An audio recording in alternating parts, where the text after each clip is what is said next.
I'd say the same thing about him that I said about Tony. Frank walks the walk. I mean, he doesn't talk the talk. And, you know, what he says and what I don't have any idea what he's going to say today, but I know it comes from his heart, and I know he means it. And he sets high expectations, but then it's not for him, it's not for me, it's for our residents, right? So, everybody, let's have a hand for Frank Sinito.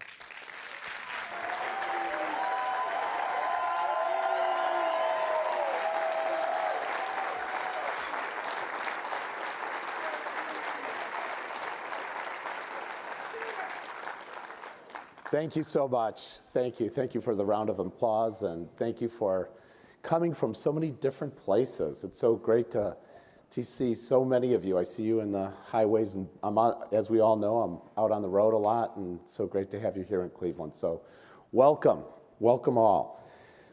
Does this mean I need to get serious now? I mean, this hasn't been too serious the last two sessions, you know, so I think I have a serious speech here. I've prepared for it. It's not as fun as a rock concert and Tony Blake. But thank you so much. I want to show you something before I start my speech.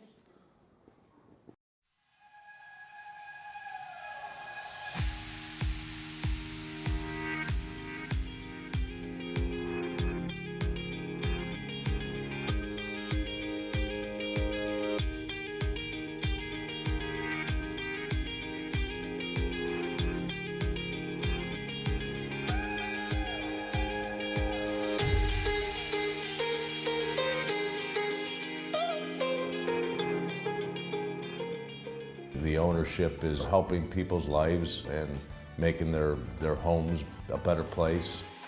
We have construction groups that really know how to transform communities. Not everyone does that. It's a huge group effort, and it results in just some amazing change.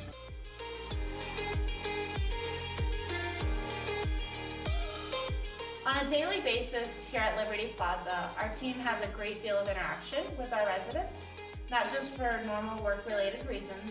We have daily activities, community events, and resources that take place in our community room. They always have holiday parties and back-to-school parties for the kids, which makes the kids and the parents happy. I'm so very happy and thankful that I don't have to be alone anymore. I got friends, and they're like family here. It's a very good place to live at. They're nice people here. They treat you with respect. And all of them will say a good morning to you and call you by name. You're not just an apartment number to them. They're very friendly.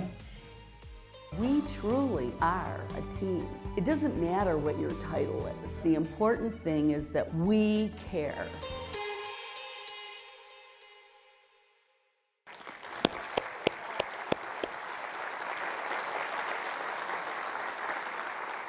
So that's what we do, and that's what I'm most proud of.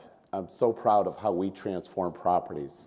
We acquire properties throughout the country that house the most vulnerable people in our population. We house the least of the least. We house the elderly. We house the disabled. And we acquire these properties from owners that don't have the same mission as Millennia. They don't care. And when we acquire these properties, we always do an immediate improvement, and usually it's followed by a major rehabilitation.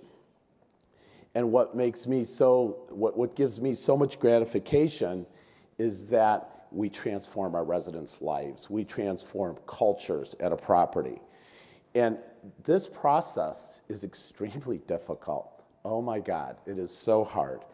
And it's an intense process.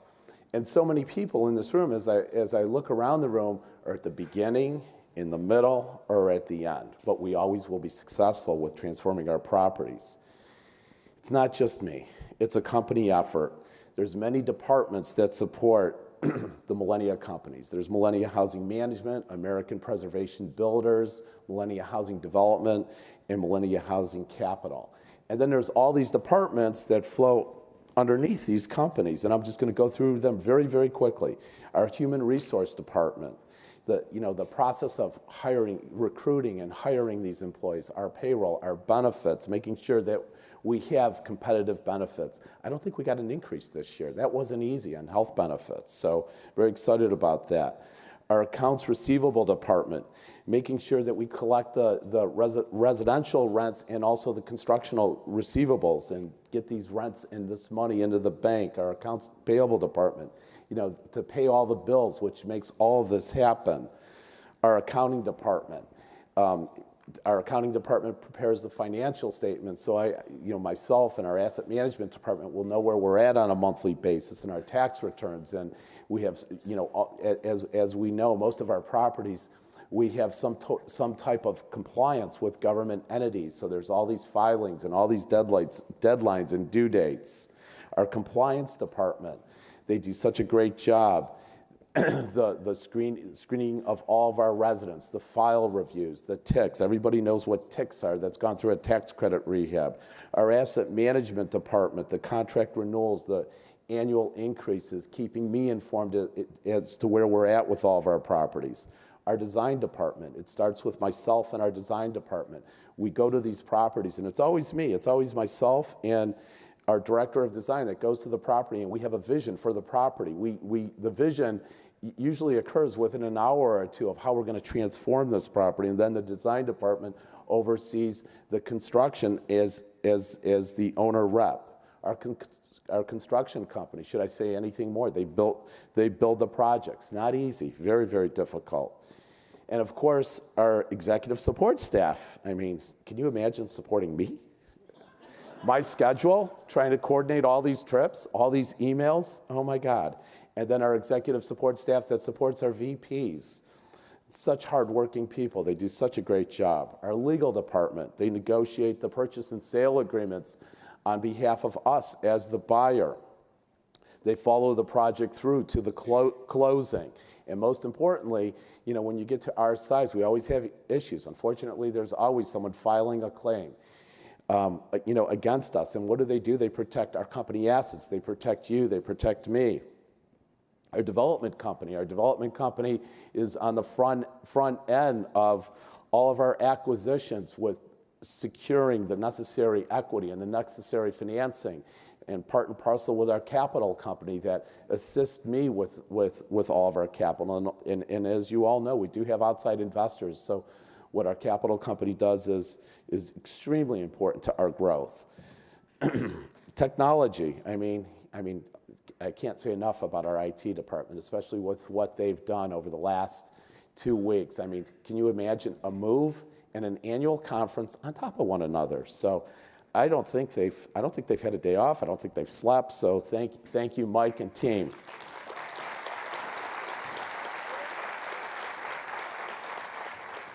Recently, and we'll talk a little bit more, as I get through my speech. But we have a director of security. It's a new department that we've created, and as you know, when we buy these properties, there's a lot of crime. So they work side by side with myself to help clean these properties out, and with our regionals and our VPs. But what really makes us so successful in transforming our properties and transforming our residents' lives, and as you know, you see me come to your properties, and I see it every day. It's all of you. It's everybody in this room. It's our property managers. It's our maintenance technicians. It's our custodians. It's our service coordinators. It's our groundskeepers. It's our construction superintendents. We can't do it without you. And I mean, you know how I know that? Because I did it. I did your job. I was a property manager. I was a regional manager. Not a very good maintenance technician. My wife will tell you, I can't fix anything, but I did that too. I tried. And you've heard a little bit about my past. I'm going to go through this really quickly. Bought my first apartment building in 1985. Yes, I was the property manager. I was the bookkeeper. I did everything. Second building in 1986, more of the same. 87, 88, more of the same, property manager. I think I started hiring maintenance techs. They were a little busy by then, and I knew I had no clue as to what I was doing. And in 1992, I bought my first portfolio, and that's when I became the regional manager. And as a regional manager, I was an ops specialist. I was a construction superintendent, a construction manager. and then bought a large portfolio in 1995, and that really created the Millennia Companies, and then really turned over management in 1996. From now on, there's been times where I've come back and functioned as an RM, but not for a long time. And so I really appreciate everything you guys do, because I know what you do. And all of you, the property managers, the maintenance superintendents, all the people in the field, you can't do what you do without the support of the people that are over you. The ops specialists, the area maintenance techs, our area maintenance techs. It's one of those kinds of positions that sometimes goes unnoticed. I saw one of our area maintenance techs, I just said, thank you. Thank you for all you do. And then you have our regional managers. How great are they? Unbelievably great.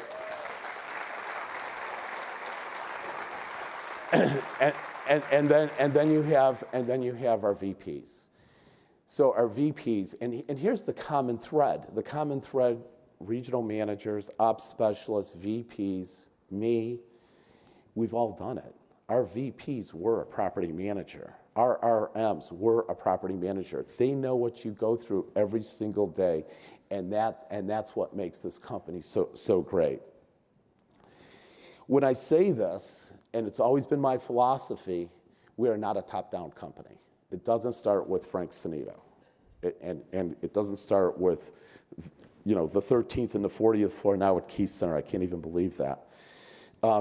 It starts with 227 properties, 24,000 units throughout the United States. We're a bottom-up company, and we are here to support all of you, all the people each and every day in the trenches. And I often tell people, I says, we don't make money here at Key Center. We don't generate a nickel at Key Center. We generate all the money, all the revenues. It starts at the properties, whether it's a construction project or whether it's each and every property. That's where the revenues come. That's where the revenues come to keep this company going and to continue to grow this company.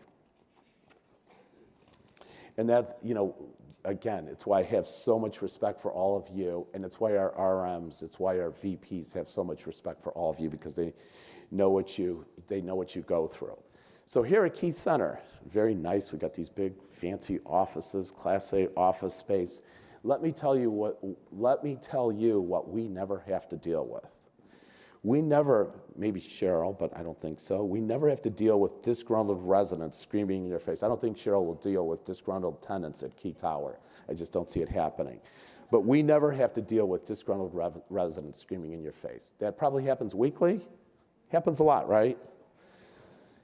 For all of our maintenance men, we don't ever have to get up in the middle of the night and answer an emergency service call. Being on call, I can't tell you how many times I've gone to a property and the maintenance man's on call 52 weeks a year. I says, really? Never, always on call? So I really appreciate everything that our maintenance techs do, being on call. And then it gets elevated from there. So 24,000 units, unbelievable how many fires we have. Unbelievable. It's almost like every month there's a fire. And it's always the same question: is everyone okay? There's a flood. It's always the same question: is everything okay? But what makes our company special is I was traveling with one of our VPs a couple of weeks ago, and we had a major flood in Mount Pleasant, Michigan. We weren't talking about how much damage. We weren't talking about how we were going to pay for the damage. We were talking about where our residents were going to be housed. We were talking about what our residents were going to eat. We were talking about getting a hold of the Red Cross. That's what we were talking about. And it was those people, and I saw photos, our regional manager, our property manager, just walking through the flood, going from apartment to apartment, making sure that our residents are okay. I can't tell you what our property managers and our RMs do to support fires. I mean, it's constant. And then it gets worse. It even gets more elevated from there. When we buy these really troubled assets, and these troubled assets in core cities with owners that could give a shit about those residents, and what do we have? We have crime, and lots of crime. Shootings. I mean, you guys are in harm's way. We don't deal with that at Key Center. We don't deal with that at Millennia Housing Companies in our office. You guys deal with that. Our regional managers deal with that. Our VPs deal with that. I had a call from Opelika, Florida, and my vice president was under a car. I mean, bullets were flying. That's when we hired the director of security, Tom Strasberg. I said, we're done here, and we're going to fight it. We're going to win. For all of you that manage elderly and disabled properties, so tough. I've experienced it. It's just unbelievable. So what happens when you manage an elderly and disabled property? They become your family, right? Because that's Millennia. That's who we are. We have a heart. And you don't hear from the resident. No one has seen the resident. And you walk into that apartment, you find that resident. It happens annually. I have goosebumps telling you it because it's happened so many times. It's just awful, and it just has an impact on you. We don't deal with that at Key Center. What this is called being on the front line and in the trenches, and we only hear about what you endure as property managers, maintenance technicians, regional managers, VPs, district managers, ops specialists. What we do is we do everything within our power to provide you the necessary resources to deal with everything that you have to deal with and all the challenges that come out of managing properties. As equally important as all of you, as all the people in the trenches, and they're just as important as you, even more important to you, why are we here? Why are we here today? We are here because of our residents. We are here to serve our residents, and we love our residents, and it's our reason for being. And I will tell you, if that's not your mindset, then you shouldn't be here. You have to love our residents. And I know they get on your nerves, and I know they're sometimes very difficult to handle. We get that, but we have to love our residents. We at Millennia, there it is. I'm going to talk about that. We have a mission, and that mission was there, and this mission was written many years ago by myself. Our mission is to provide the highest quality of standards in the management, operation, and development of affordable and market rate rental housing, thereby striving to enrich the quality of our residents' lives. And that's what we do. That's our goal every day, to enrich the quality of our residents' lives. It's just not about providing a roof over our residents' head. It's about making a difference in their lives. It's about creating a community that our residents are proud to call home.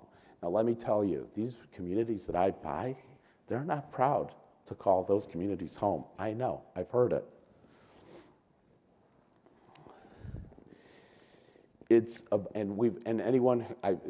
Everyone's heard this when I go out into the field, and I've said it to thousands, I've been saying it for 20 years. Would you live there? That's the standard. Would I live there? Would my wife, who's sitting here, would my son, would they live there? Would my cousin Lori, would she live there? Would you raise your kids there? Would your mother live there? Would your grandmother live there? There's supposed to be a foot. There she is. There she is. That's my grandmother.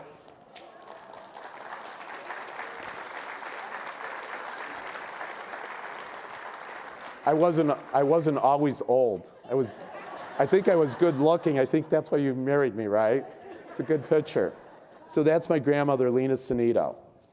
She was a wonderful grandmother. She helped raise me. She loved me. She cooked for me. She cooked really good, too. I mean, that's where my passion for food came from. My grandmother, her and my grandfather, they had a produce market. They worked really, really hard. Had a little bit of a savings. They sold their house. She lived in a market rate apartment, and like most market rate apartments, the rents keep going up and up and up and up. And it became too much. And when it became too much, I moved her into one of my subsidized apartments. And it's what's so important why I tell you this is that my family, myself, we come from the same side of the streets as all of us. We know what it's like. I know what it's like to struggle. I know what it's like. I've had the heartaches that our residents have. I've experienced it. And I always say, and I think that's what makes this group so special, because I know so many of you, and we all have that common, it's that common theme. You know, I do have a college degree, Cleveland State University, but the most important degree I have is from the School of Hard Knocks. And I think there's a lot of people in this room that have that same degree. It was going back to when I first started managing properties. You know, early in my career, I acquired some Section 8 buildings, elderly disabled, one in particular in Martinsburg, West Virginia, another one in Cleveland, Ohio, one in Lansing, Michigan. And it was me managing these buildings, and there was times I was the property manager.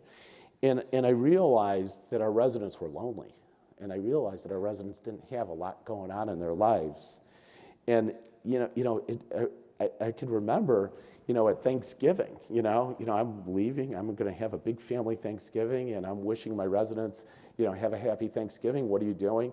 And there was this common thing between Thanksgiving and Christmas. They didn't have anything to do. There was nowhere for them to go. And I was like, oh my God, our residents, so many of our residents, like, half of our residents, they don't have a Thanksgiving dinner. They don't have a Christmas dinner. So that's when I instituted, and this is, early on in my career, Thanksgiving dinners and Christmas dinners for our residents. And I made sure, being Italian, my grandmother, fresh turkey, real stuffing, homemade mashed potatoes, all the trimmings, and the same thing for Christmas, roast beef, ham, just all the trimmings. But I even took it to the next step. I decorated my property. I made sure that the property was decorated for Christmas. I made sure Santa Claus came. There was one property in Lansing, Michigan. It was called the Porter. It was one property that I actually got into a dispute with the seller and ended up losing. But this property in particular, we had, there was a guy who did karaoke. And he was, and this property was primarily disabled opposed to elderly, but it was 100 units. And it was probably 50% women, 50% men. And so I found this karaoke guy. He worked for the Michigan State Housing Authority. And he impersonated Frank Sinatra and Dean Martin. And man, did he woo our female residents. I mean, they came dressed to the nines, for this Christmas party. And I just got so much. I think, is Alan Pittner here? I don't know if he's here, but he and I would always make our trek up to Lansing, Michigan. And so I went to those Christmas parties. I went to those Thanksgiving dinners. So regional managers, vice presidents, go to your holiday parties, please. Make time for it. It's one of the most gratifying experiences you will have. It makes all the stress and pressure, worthwhile. So then at these same elderly and disabled properties, I came to realize that, they would just tell me that it was their birthday. And I would say, oh, happy birthday. And that was the only happy birthday they heard. There was no other happy birthday. There was no one, there was no card, there was no cake, there was no one singing happy birthday. So years ago, when we were really small, I had cake and ice cream at all of our properties. And I would, and it was all the July birthdays. You have a July birthday, and it was the staff that would sing happy birthday to our residents. So we've recently instituted that. So all of you that have elderly disabled properties, if you're not buying cake and ice cream, or if your VP or RM says it's not in the budget, it's in the budget. Just said, Frank said. And that's okay to see on a variance report. Frank said, birthday cake, ice cream. But I just can't tell you the impact. And why did I do it? Because it made people happy. That's why you do it.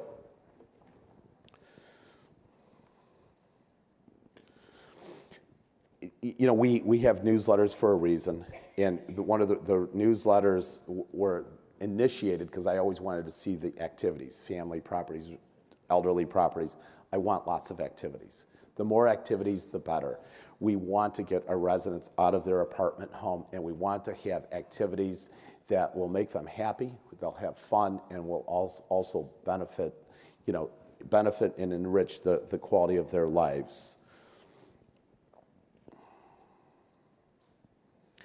So I'm going to get to the family properties in just a moment, but I want to talk to you about a recent acquisition. And it's really unfair to talk about this one acquisition because there's so many amazing stories throughout the portfolio. Unfortunately, with 220 properties, I can't get to all the properties. I would like to. Maria, I would like to. I want to travel more. So we bought a large portfolio last year. It was 2,192 units. It was our largest portfolio, and there was a property in Birmingham, Alabama. That's at Bankhead Towers. And it was funny because when I had this driver, his name's Big Ed, and he's picked me up ever since. He says, man, Frank, you're buying that property? Man, that property's in trouble, drugs, prostitutes, it has it all going. I said, okay, Ed, it's elderly disabled, really? And sure enough, I pull up to the property, and there it is. All the drug dealers, all the prostitutes, there they are, just waiting for my arrival. They were. It was crazy. And, it even gets sadder than that because, I walk in the property, it's dirty, filthy, disgusting. So it's drug infested, crime infested. And what's so sad about the drug, and we'll talk a little bit more about the drug issues that we deal with, is that they're buying and selling. So our elderly tenants are buying drugs and then they're selling drugs, okay? They're selling drugs to get money, so they're selling their scripts. And then, the prostitutes are just taking advantage of our disabled residents, they're at the beginning of the month and just taking their money. It's just so sad. Property's filthy, the property smells, aside from the drugs, it's roach infested, it's bed bug infested, all the same. We see this all the time. There was a few good employees there, but those employees weren't in charge. The person that was in charge didn't care about our residents. The security that was there was on the take from the drug boys, so I snuffed that out. Remember the School of Hard Knocks, a little street sense? So snuff that out real fast. So, the property manager didn't make it. That was quick. Went back to the property probably, sometime in fall. And there was a new property manager there, service coordinator there. There was a long-term maintenance guy there that had a lot of, he was just a very dedicated employee, but no one ever cared about his work. So, he was just, 10 steps forward, 12 back. And, he had a conversation with them and said, here's my expectations. I want this property deep cleaned. I want the drugs gone. I want the crime gone. The same old. And it was a lengthy conversation. And, I saw the, what we all have to have in our business. I saw the passion. I saw the commitment. And they says, we're going to get it done, Mr. Frank. I says, okay, I'll be back. And, and I think they said, come back for our summer picnic. And I said, okay. I didn't pay any attention to coming back on the summer picnic. Lo and behold, we're buying 2 new properties in Birmingham and a portfolio in Mobile, Alabama. Maria does not have Bankhead on my schedule. I says, Maria, you just got to make it work. And that's how easy it is to support me. Make it work, Maria. So I stopped there, and lo and behold, I stopped there on that summer picnic. And man, I was just blown away. There was no one standing in front. My flower pots were out there. All of you that went to the curb appeal, I like flower pots. No druggies, no prostitutes. Walk through the front door. The floors are waxed. They're shiny. The building smells great. And there's just excitement. There's love. You could feel the love, and I felt the love from the residents. And they were all in their Sunday best, waiting for their summer cookout. And the staff was so excited to walk me around the property, take me to the computer room. There was a great saying, in the computer room that was encouraging to our residents. I walked down to the community room, and there was our logo painted on the wall. That was amazing to see, and the building was clean. That's what was on the wall. I was so excited to see that. And the building was just really, really clean. But really what made the visit so special is when I got back, it's a beautiful historical building with a massive lobby. And all the residents were really dressed. They were really dressed up, and they're in their they're in their wheelchairs and they're on their scooters, and the men are in their suits. And this one woman looks at me and she goes, "Thank you so much, sir, for getting us out of jail." She goes, "We got our property back." You know, and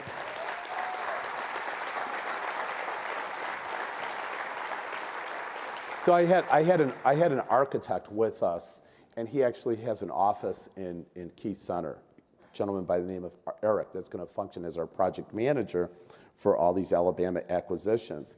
And I told him, I says, Key Center, and Key Center was a big deal to close. It was actually the hardest thing I've ever done in my life. And I told him, I says, this is actually more rewarding than closing Key Center, because at Key Center, we're not we're amenitizing the building. It's going to be a great building, but what we did in Birmingham is we transformed lives, and that's what we do. Then there's our family properties, and I can't count the thought, and it's the list. You look at the list, and it's mostly the project list of family properties in the Millennia portfolio. Those were mostly troubled assets. And they all look the same, nasty, just nasty properties when we buy them. Same type of owner, could care less about the employees, could care less about the residents. And in the properties, and it's even worse today than it was, years ago. They're riddled with crime. I mean, they just are, and it's violent crimes. I mean, it's murders. The properties are overrun, with drugs. We bought a portfolio, and I saw the property manager earlier today. It was 2 years ago. It was in Little Rock, North Little Rock, and there was in Pine Bluff, and I can't think of where Willow Bend is. Where's Willow Bend? Yeah, that was some of the worst roach infestation that I've ever seen. Just they're falling off the ceilings. I mean, everywhere. Just everywhere. And that's how they had to live. I mean, so when I see this, I'm just horrified, and it's what keeps me going, because we that's our mission. Our mission is to buy these properties and transform them. And there's so many properties that we've acquired. I think there's an Eden Green. So that's Eden Green in Fort Wayne, Indiana. I mean, that property was so tough, it even has a gang named after it called the EG Boys. And I mean, just that property, this will be our first year, praise God, pray that I hope we don't have a murder at the property. And we've, again, one of the toughest properties we've bought. And now it's just completed its renovation. But these are what we do. And in these properties, something else, and for all of you that are in the middle of your renovation, or you've completed your renovation, or you have a ribbon cutting coming, like Eden Green, for instance, and I've heard this at our ribbon cuttings, and I always tell the ribbon, and it's not, HUD's there, the state housing finance agencies are there, our lenders and our investors are there. And I always tell the property manager, I says, listen, I don't want to talk. I want residents to talk. I want residents to, tell us about, how it was before and how it is now. And that's what I want to hear. And we don't tell them what to say, but at so many properties, there was a property in DeSoto, Missouri. It was called Cedar Valley. The nickname was Crack Valley. There was a property in Painesville, Ohio. It was called Argonne Arms. The nickname was Agony Arms, because these properties are so drug infested and crime infested. But what makes me so excited is when I see that child get up at the podium and talk. And we're not telling them what to say. And I've heard on a few occasions children say, I was embarrassed and ashamed to say where I lived, okay? And I lived in the worst property in the city. And now I live in the best property in the city, DeSoto, Missouri, Sycamore Hills. So, when I hear that, it just keeps me going. And then there's our moms, our single moms. Some of our single moms, they're so young, and they need so much support, and they need and I always say this to property managers. I says, you're so much more than a property manager. You're a property manager, you're a mom, you're a sheriff, you're a counselor, you're a grandmother. I mean, because they don't have anybody. Just like our elderly tenants, they're just at our property, they don't have any. So many of our single moms, they don't have anyone. So when we buy our family properties, it's the same thing. What kind of programming could we bring to these properties? What kind of activities could we provide for our kids? I mean, that's first and foremost. The revenues and the financial viability, that will all come. But when even if it's a moderate rehab, I've seen moderate rehabs and we've changed the culture of a property. We've transformed properties with a moderate rehab. But it doesn't happen without a property manager. I mean, it doesn't matter how good the RM is, how good the VP is, they can't do it without the property manager and the maintenance technicians. They can't do it without the team. So when we transform our properties and we change the culture, what happens? Our properties, first and foremost, they have to become crime and drug-free. Drugs, oh my God, has it ever been so bad? I mean, it's just unbelievable. I mean, I hear these stories, it's just heartbreaking.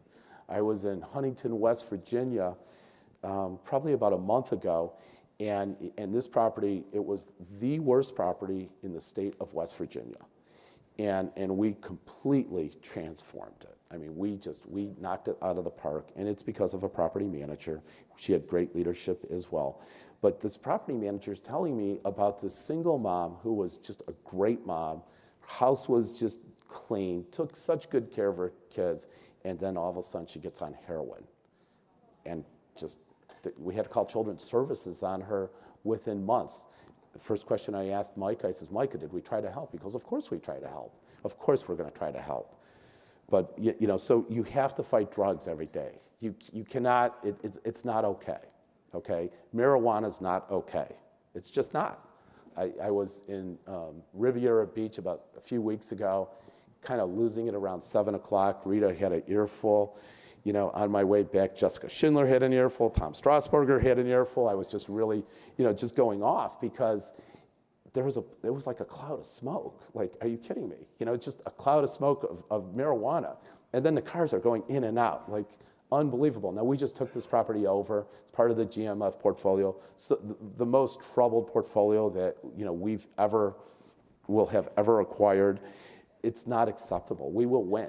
We will absolutely win. We're going to have to, raise the bar a little bit at Stony Brook at Riviera Beach. And I think, I probably gave some advice that I should not have given to security and what have you. But we're going to win that. We're going to win. We will not lose. But don't ever give up on drugs. Drugs are not acceptable. Okay? Because drugs is the ruination of everything. I mean, it's just this. I mean, let's face it. You got crime, you got drugs. I mean, you got to get rid of the users. You got to get rid of the dealers. You cannot have drugs at your property, and it's 365 days a year. You fight the battle. That's why you do quarterlies. That's why you do visits after 30 days when they move in. That's why you walk your property every day. That's why your maintenance men are trained when they go with the exterminator. You fight drugs every day, and drugs will ruin your property. It's summertime. And I can't tell you how many great photos I've received, how many great stories that I've heard about summer lunch programs for our kids. So good, so wonderful when we have those summer lunch programs for our kids. So wonderful when we have those summer cookouts and I see all the activities. There's eating green, the bouncy houses, the face painting, someone getting dunked in the water. It just, that's how you bring your community together. So we talked about the single moms, and the single moms sometimes make bad decisions, right? You're their mom, you're the sheriff, but when they know that you care about their babies and you care for their kids, you could win them over. I mean, they still may make those bad decisions. You still may have to evict them, but you know what? You got to care for the kids. You got to care for these children, our properties.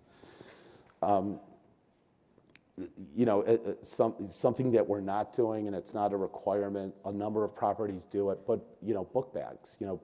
It's we're coming into school. So as I was writing this speech, I'm thinking of all the things we could do. It's hard to do your job, maintain your occupancy, maintain your AR, adhere to your financial statement, and do all these other things. That's why you're a special group of people, because we want all these other things done, okay? And those book bags, you know, there's so many, and I hear it all the time. I hear about all the companies, Walmarts, and just these companies that will donate, will give you the resources if you tell them about your Section 8 property. And our residents don't have book bags. And, you know, if it gets to me, I've never said no. I can't write it out of the project, but I've never said no for anything that's going to benefit our residents. We talk about all the things we have to deal with, and you know, I always tell managers, you know, it's not up to us to judge, you know, why people don't have money at the end of the month, why people drink their money, smoke their money. If they're smoking their money, obviously that's not acceptable. But our residents sometimes are hungry. You know, I hear about food banks. Food banks are easy. That's an easy thing you could do for your residents. There's always grocery stores that are willing to donate food to your property. Again, showing our residents that we care. Those single moms, you know, where are they going? You know, what could we do to help those single moms? They have no skills, you know. Most of them have so very little skills. You know, GED, computer classes, partnering with colleges to get our residents trained up. And, you know, some of them just want to live at our property, and that's okay too, as long as they take care of their apartment home, take care of their kids, you know, don't break the house rules, you know. But we want to have these resources at our properties to offer. Obviously, everybody who knows me, everybody, when I come to the property, I want our properties clean. That's one excuse I could never, ever hear. I can never hear why your property's not picked up. You can't tell me. There's never an excuse. I don't care if you have to go out there and pick it up. I don't care what you have to do to clean your property every day. You clean your property every day. Our grounds are cleaned every day. There's never an excuse that anyone could ever tell me why we don't have landscaping, why we have weeds in our bed, why we don't have flowers, why our signs not freshly painted, why our parking lots not striped. If you don't have the money and if you don't have it in the budget, you know, it's a negative variance that I'll accept, okay? You have to, our properties cannot look like Section 8 housing.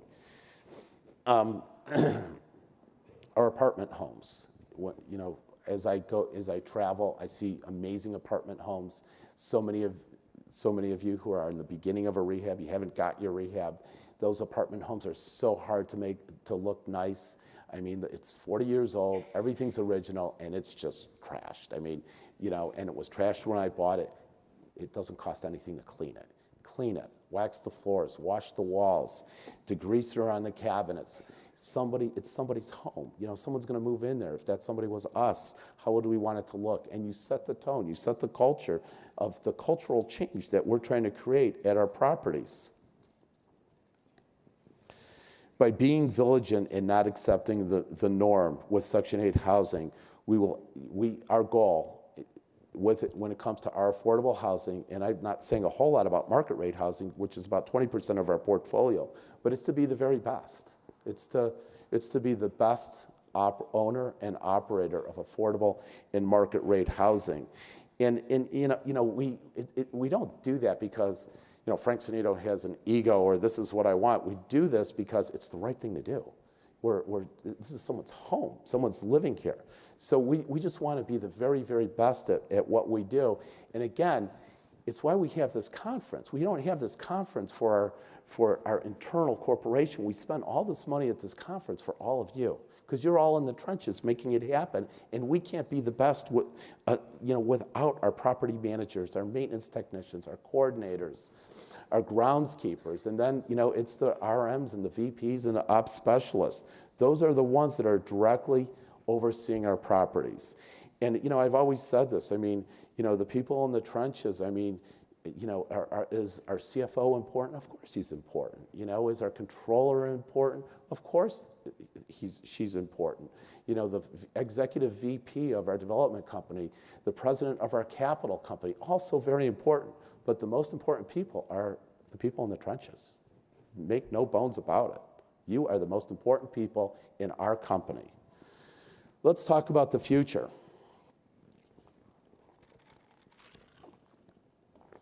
We've had amazing growth. 5 years ago, I think I don't know where I was at 5 years ago, 10,000 units, 11,000 units, crazy growth. I mean, I would come home at night, we bought another property, buy another property. It wasn't even a big deal at home. At least I bought another property. Okay, you bought another property, you know? I mean, we've had amazing growth. I mean, we've doubled our size in less than 5 years. And by year-end 2018, and God willing, we will own and manage over 30,000 units. But with this growth comes growing pains. And you know, it was interesting. Yesterday, I had a regional manager meeting, and I started out by the challenges. I mean, poor Brenda, who supports our VP, I think her hand was ready to fall. She was taking so many notes. You know, but we know we do a lot of good things, you know, and we know we are a really good company, but with this kind of growth, as I said, comes growing pains. And it's tough. You know, it's been a ton of stress and pressure for so many people. The pace has been excruciating. And you know, unfortunately, we've lost some good people over the years, you know, just, you know, work-life balance, quality of life, you know, just can't keep it up. And again, that makes me sad. You know, over the next 6 months, I'm going to just dedicate this time. Part of it is because I'm getting my knee replaced and I can't travel and go look at properties. But so 6 weeks out. But I'm going to really focus on, you know, just, I don't want to say get our house in order because our house is in order, but I'm going to focus on just really shoring up our company. And there's many areas that you know, we need to improve. And again, you know, as an owner, I don't look at what we do good. I says, okay, where are the weaknesses? You know, you're never going to rest on your laurels. You know, you as property manager should never rest on your laurels. You know, as a property manager, there's always something more you could do for your residents. There's always something more you could do to better manage your property. Well, it's the same thing, you know, as, you know, here at Millennia.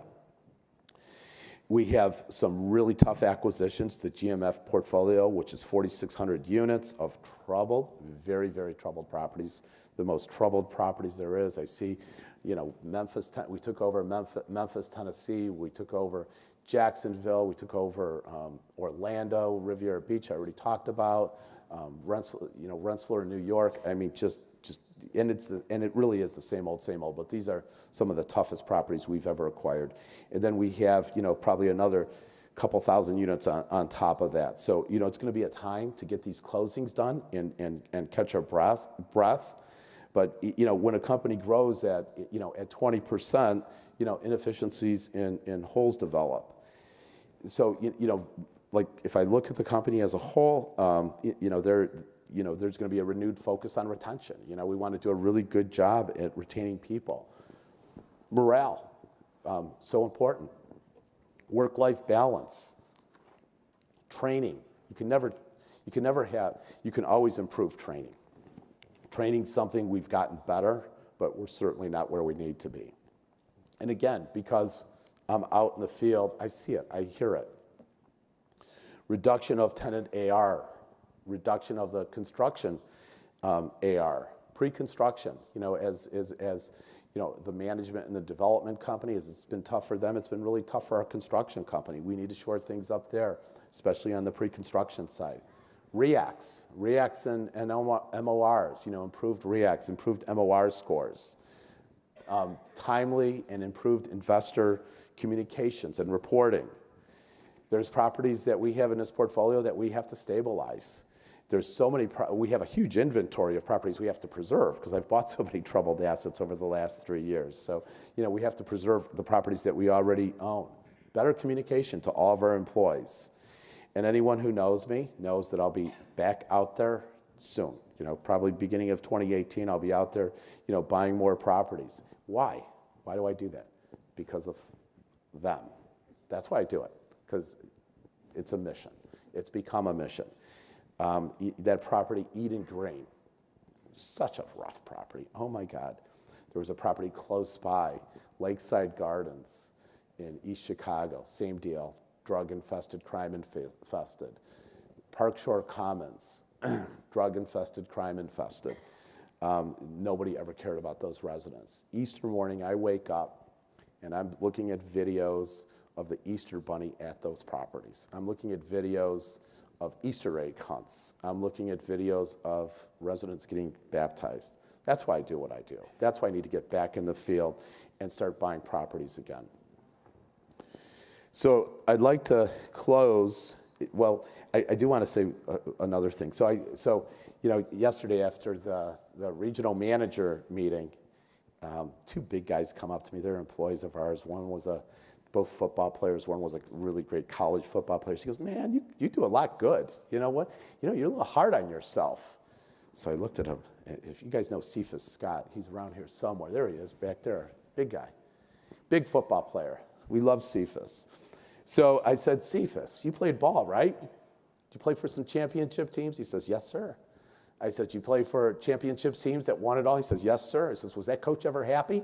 He says, no, sir. Even when you won, there are still things to do. So absolutely, we'll always strive for absolute excellence. So I'd like to close by just telling you how much I appreciate all of you. I want to thank you for your dedicated service to our residents, number one, and our company. I'll tell you this, never forget our mission, our reason for being, and that's serving and caring for our residents. And as you all know, and I think this is what separates Millennia from so many companies, we have a heart. We really do. I'll always be here for you. Leadership will always be here for you. We care about you. And why? Because we're a family. So no matter how hard, no matter how big we get, we will always be a family, and we will always care for the people that are most important in our company, and it's all of you. Thank you.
We've been telling you about the horrible conditions residents are living in at the Warren and Tulane apartments for months. Just 2 days after more than 50 bullets were fired at Eureka Gardens, wounding 7 people. U.S. Senator Marco Rubio is calling for an investigation into the owners of a Riviera Beach apartment complex.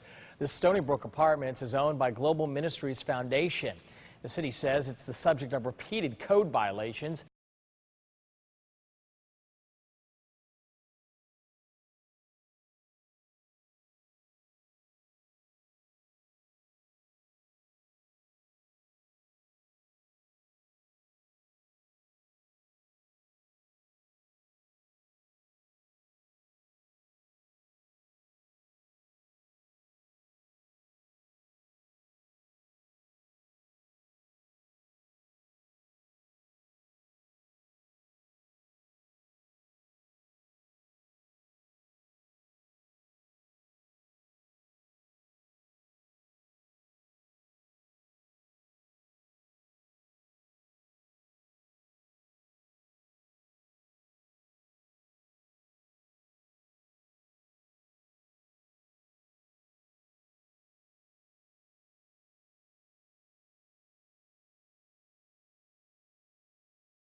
An I-Team update on the deplorable living conditions at Eureka Gardens. We learned today the U.S. Department of Housing and Urban Development will be back this week for yet another inspection. However, this time there is a new property manager, and those in charge are hoping for an improved score.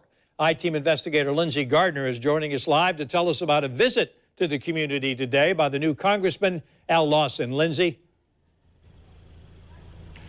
Well, Tom, today Lawson told me and about a dozen other residents that met with him here at the Eureka Gardens Community Center that he believes improvements are coming now that Global Ministries has agreed to sell their entire Section 8 portfolio, including all of their properties here in Jacksonville.